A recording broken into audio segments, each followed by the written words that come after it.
Welcome to Burlap Teachers. Enjoy the video. In this video, I will explain how to make real pho. First, let's build the foundation, the broth. Begin by roasting about 2 to 3 pounds of beef bones until they are deeply browned and flavorful.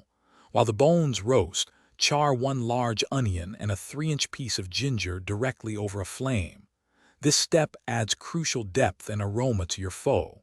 Remember to rinse the roasted bones well before the next step.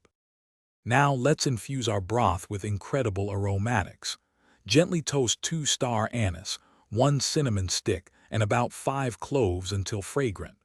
Combine these toasted spices with your charred onion and ginger, plus the rinsed beef bones, in a very large stock pot.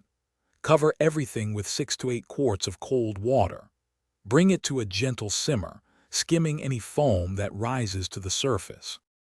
Patience is key for a rich pho broth. Let it simmer gently for at least 3 to 4 hours, or even up to 8 hours for maximum flavor. While the broth simmers, prepare your other components. Thinly slice raw beef, cook any desired beef cuts, and prepare your rice noodles according to package directions. Don't forget to chop fresh herbs like cilantro, Thai basil, and green onions for garnish. The moment has arrived to assemble your delicious pho. Place a generous portion of cooked rice noodles into a large bowl. Arrange your prepared beef slices and fresh herbs on top of the noodles. Finally, ladle the piping hot, clear broth over all the ingredients.